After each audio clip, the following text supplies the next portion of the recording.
Hey everybody, Eddie J on crypto. I hope you're having a great day. So we've got a few things going on today. Amazingly enough, recently I just thinking about the past hour, it's been released that married couple in Manhattan or New York, has been arrested for trying to launder $4.6 billion of stolen cryptocurrency, and that stems from the Bitfinex hack that happened, I think, a few years ago. Um, what was it, late last week or mid last week, I had reported that uh, some of the money from that hack had moved from a wallet. I think it was like 26 to 26 other wallets. So definitely connected.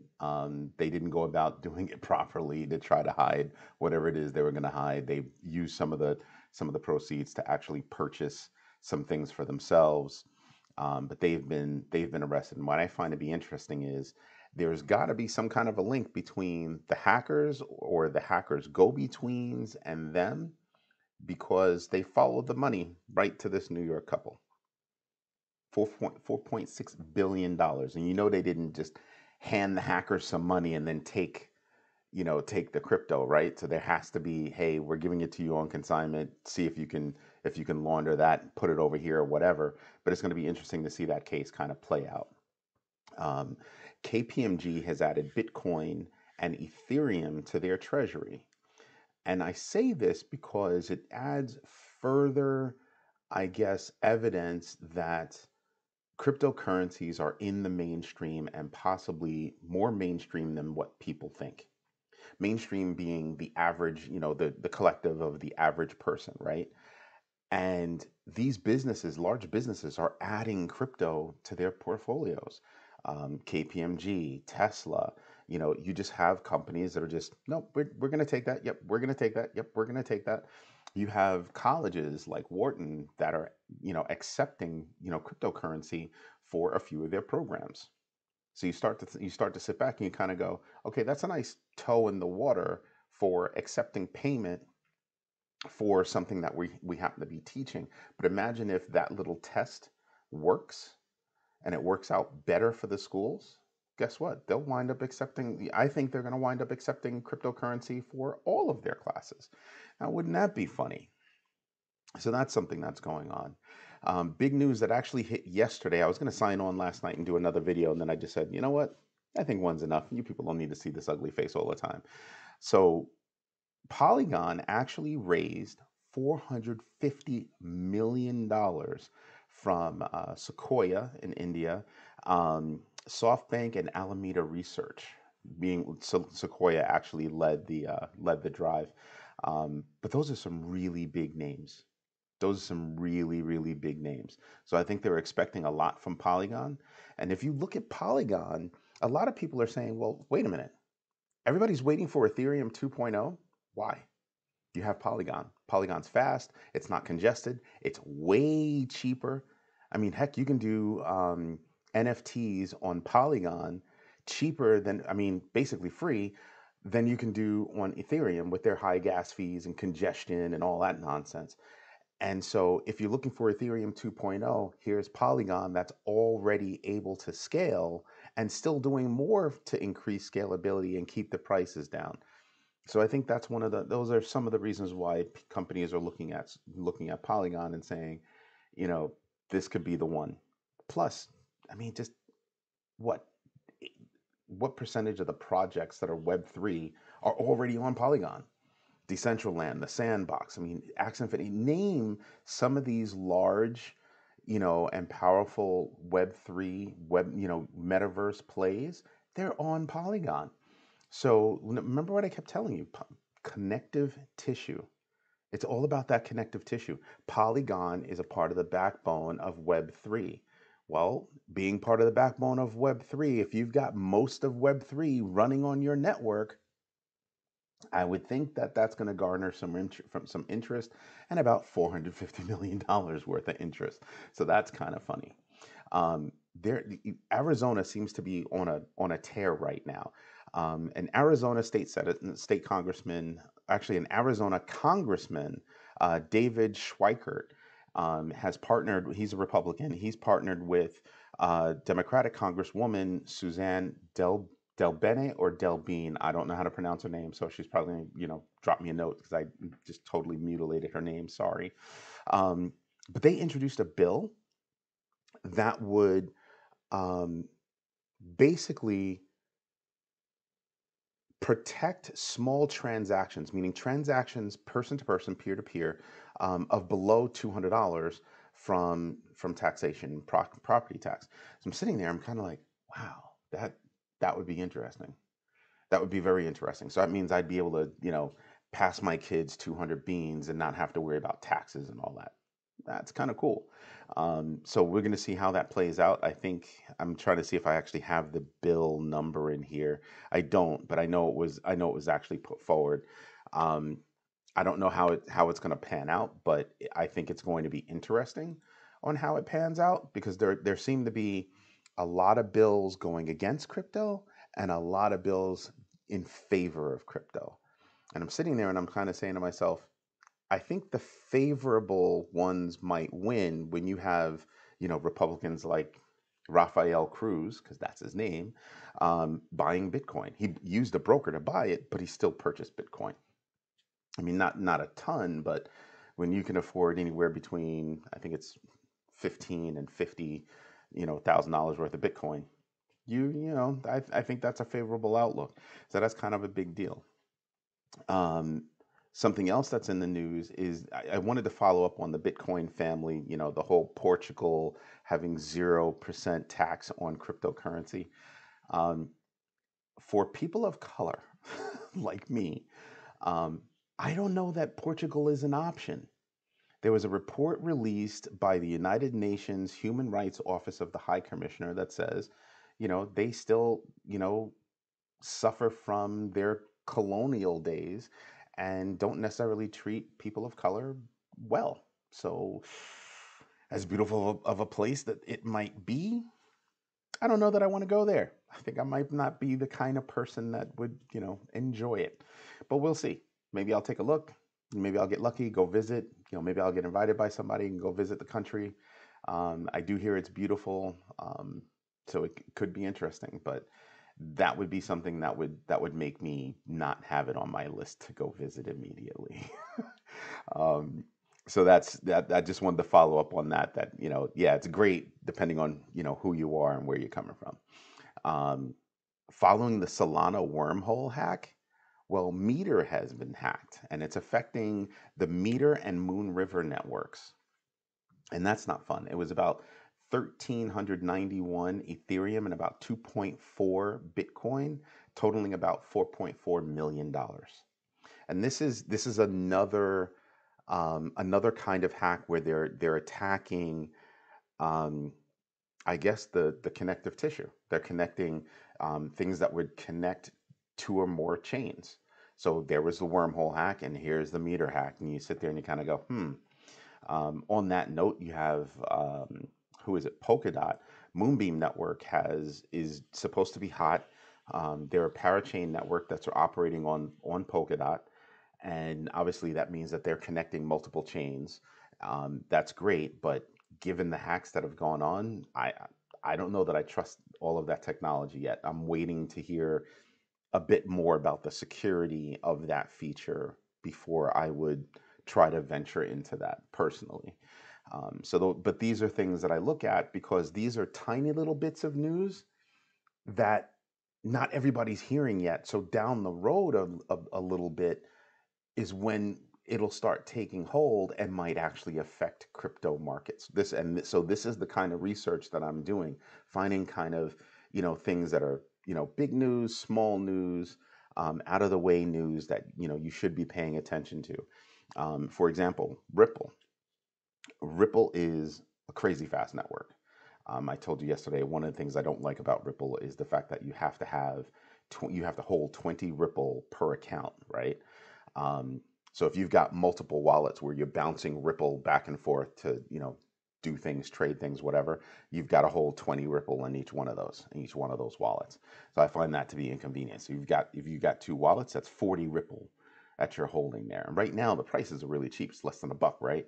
But still, that's, as if the price was to go up, which it could, because February 17th is the deadline that Judge Torres has set for the two memos to be released to the public because they're crucial to the case. If either of those memos actually show anything in favor of Ripple, I think you're going to see another pop. And I think you're going to see another big pop. The pop that we're seeing right now with Ripple, I think it's at 81 cents. We'll check in a couple of minutes. You could see a big pop because Ripple just bunny hopped. Just let this wash over you. Ripple just bunny hopped Solana and Cardano to take the number 6 spot by market cap. That's huge. That's really huge. And Ripple's not readily accessible to a lot of people, at least in the United States, where they got delisted by, exchanges like Coinbase.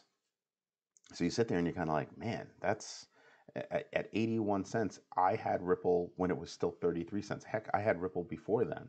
I'm still holding Ripple that I had from at 33 cents, and we're going to see what it does now. But you sit there and you're kind of like, wow, that could be significant, because if that case was to go well, Ripple would be off to the races. It is a very fast network, and pretty secure. For a while, it was Ripple and Ethereum that were going back and forth with who was fastest, who was more secure, who had less transactions. I mean, who had less congestion, all that good stuff. And Ripple is making moves, and there are a lot of companies that would love to see Ripple come back because it's so fast, it can move money, ridiculously fast and securely. So imagine how, if you're a major corporation, take an American Express that had to move money, let's say from one country to another, that could be minutes. That could be minutes and far cheaper than using, let's say, Swift. So as cryptocurrency grows, I really want to start to take a look at the Swift network, because that's normally how money moves between countries. But who's going to use it? I mean, if money becomes that cheap to move, I don't know. I mean, the example that I gave you the other day was Russia. Russia has 16.5 trillion rubles tied up, as a collective country, tied up in cryptocurrencies.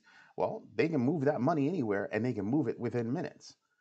So, taking away the Swift network from Russia might not be as bad as people think. It'll hurt the regular Russian, I think, unless they're doing a lot of peer-to-peer within country.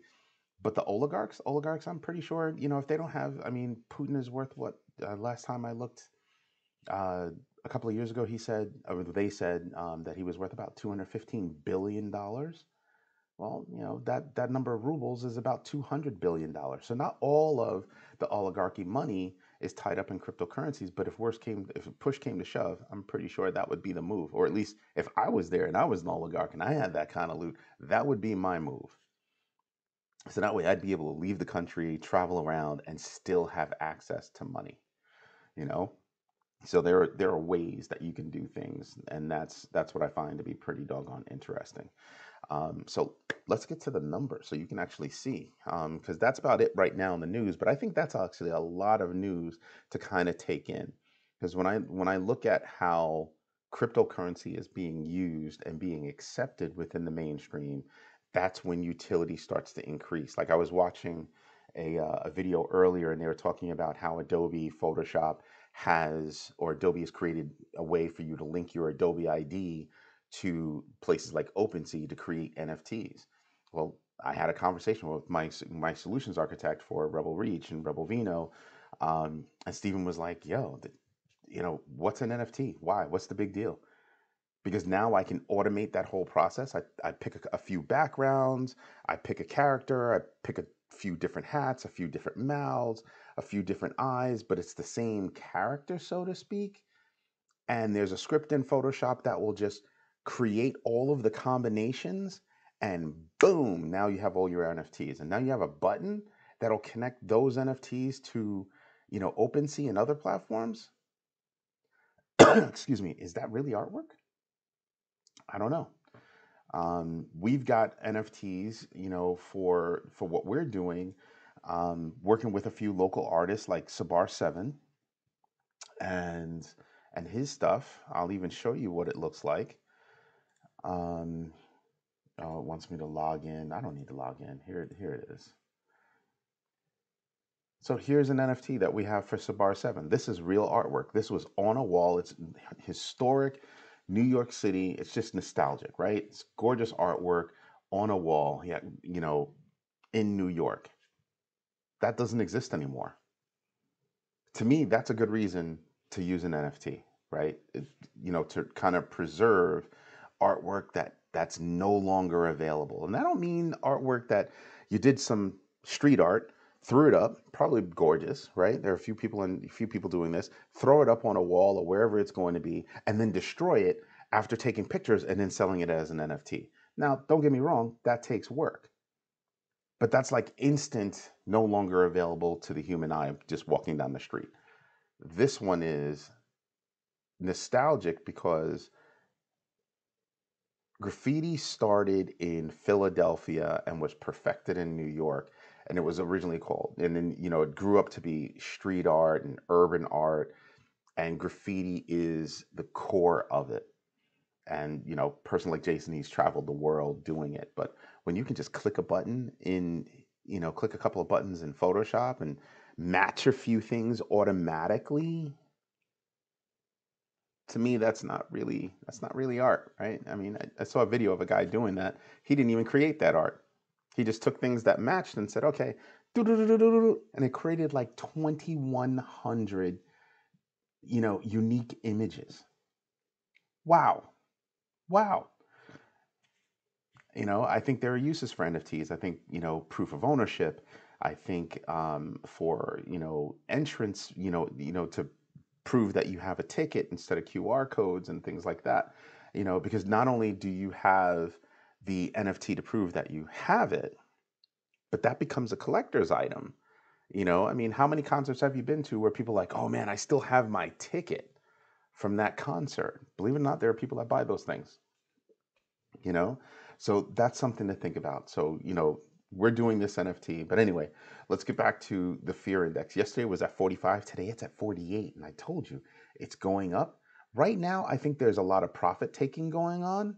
So, you know, if you look at the numbers right now, numbers are down. I mean, obviously, I just told you that XRP was up and it's at 81 cents, about 82 cents, you know, but I think there's a lot of profit taking going down. SHIB is taking a hit. It's down 13.8%. But down 13.8%, and it's still at that 30 number. Love that. Thank you, Shib. Hopefully it'll keep going up. Doge is down as well, almost 6% at 5.89. It's at 15 cents. I think Doge might have a problem getting back up. I mean, when this first started, when the downturn first started, the last number I saw was 27. That was the number I had in my head that, you know, we had to kind of get back to. And I'm looking at 27 cents and I'm thinking that 12 cents could be a long haul for Doge because Doge doesn't really have anything going for it. Whereas again, I think SHIB has a lot going for it. It can be used for, you know, several different things, and they've got a lot of news that just came out and a lot of news that's coming out. And you can see some of the news that I stated yesterday in yesterday's video. But I'm also looking at MATIC. MATIC was up, I think it had popped a bit yesterday. It was up, I think, as high as 15% or something like that. It's down 3.3. So kind of just bouncing along like this. So that's something to think about, you know, as I look at that. Near networks down over 10%. But I think that's actually all profit taking at that time. That's all I think it is. I mean, you can see the big picture of who's getting slapped around. So everybody that was green yesterday is kind of red today. I think we're probably going to step ladder going up the same way before we were step laddering going down. So we'll see how it goes. I think there's a lot of news that's going to come that will demonstrate the worthiness of cryptocurrency, and it'll have favorable pops to crypto. Right now, now if you look at Bitcoin had, previous to me getting on, Bitcoin had gone down to 42, I think 42.9 or something like that, and Ethereum was below 3,000. But they seem to be bouncing off of those numbers and kind of maintaining that space. So I'm wondering if, you know, there's going to be more news, you know, more events that'll, you know, help push it back up and push it back up, just gradually get back up. I'm still not in the whole bull camp yet because I can see a ladder forming going up, that's fine. But I can also see the possibility of it just dropping again to like the 30s. So I'm going to pay attention to that. Anyway, hope you have a great day. Don't forget to subscribe, hit the like button. Let me know that this is helpful to you. If you have questions, drop a question and we'll do the research, try to answer those questions. Also, hit the notifications bell so that you can get notified whenever I drop a new video. This is Eddie J on Crypto. Have a great day.